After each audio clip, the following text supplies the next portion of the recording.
Good morning, Bulldogs. Please stand for the Pledge of Allegiance. I pledge allegiance to the flag of the United States of America and to the republic for which it stands, one nation, under God, indivisible, with liberty and justice for all. Honor the Texas flag. I pledge allegiance to thee, Texas, one state, under God, one and indivisible. You may be seated. Bulldogs, this weekend we had Jocelyn Ontiveros and Melanie Lugo celebrate birthdays. Happy belated birthday, you guys. Remember, if you see them, to wish them a happy birthday. And today we have Omar Aguirre, Katie Guillen, and Braylon Mayberry celebrating birthdays. Hope you all have a great day today celebrating your birthday. And remember, if you see them in the hallway or in your classroom, to wish them a happy birthday. Our Bulldog focus of the week is to be optimistic. Today, I will make it a great day. In our culture focus, we have two. So the first one is something we were working on last week, and that is making sure that we are constantly working. We need to keep practicing. Our pencil should be moving at all times so we can get all of our work done. But one super important thing is you also have to know your goals, because when you know your goals, you know why you are working so hard. And so in Kinder First and Second, remember, you should know what lesson you're working towards. You should also know in Wit and Wisdom and in Eureka what number you're trying to get to, and ideally that's a 3 or a 4. And then in 3rd, 4th, and 5th grade, remember, you should be asking yourself, on my practice STAR test, am I going to be getting that approaches, meets, or masters? What is your goal, so that you can work really hard on your practice towards it. A couple of academic shout outs. I want to give a huge shout out to our 4th grade reading students for being number 1 in the district for their last mid-module exam. That means you beat everyone in Austin, San Antonio, El Paso, Dallas, and the Rio Grande Valley. Really nice job, 4th grade. Miss Eads and Miss T, I know, have been working super hard with you all. Really, really nice job. Shout out to our 3rd grade reading and 5th grade reading, also for beating our district average on their last mid-module exams. There's huge growth in 3rd and 5th grade, beating the district average. Really amazing work to Miss Ariaga, Miss Jeffries, Miss D, Miss Gibson, and Miss Benavides. Shout out to 3rd grade math for double-digit gains from their last exam. Wow, 3rd grade math, the kiddos, you've been working so hard with Miss Bettis and Miss Weiss in order to improve your scores, and you did it. Also, shout out to Carter, Tansy, and Xavier for getting 100% on their last science unit exam. Wow, that is going beyond being just a master. We have our new idea authors prompt for November. Let's make sure that you are working on your prompt and you can turn it in the front in these awesome boxes.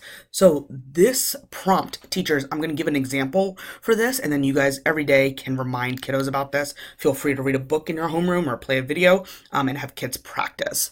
So you are going to be writing an essay explaining how the setting, which is a time, a place, a time or a place, and a lot of us know it as a place, how the setting was important to the story and how the story might be different if the setting changed.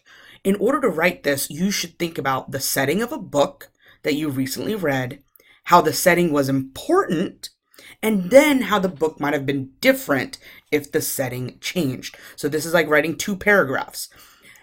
The first paragraph would be about the book and why the setting was important, and the second paragraph would be how the book would be different if the setting changed. So let's take Little Red Riding Hood, for example.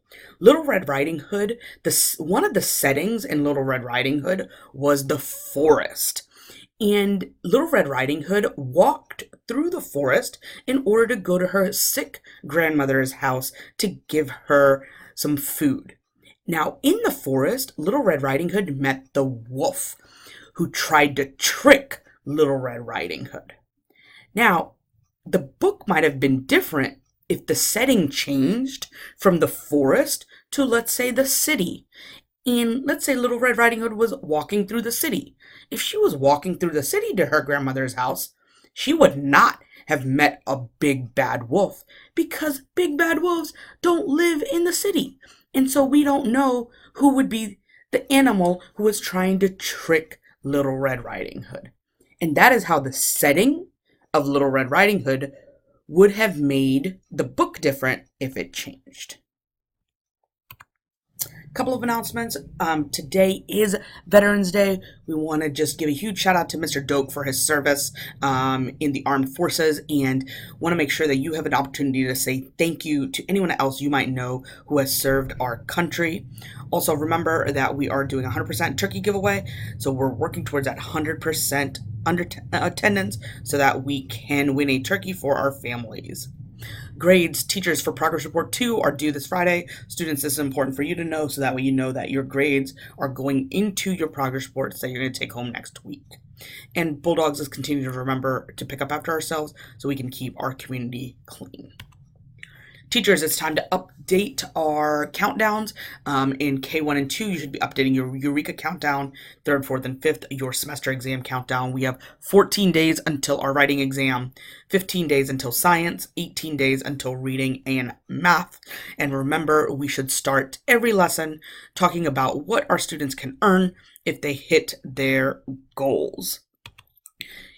Remember, in K1 and 2 for Eureka, we are working towards our hot chocolate and s'more party. Teachers, if you still need a printout of this, please send me a side text and I will get it for you.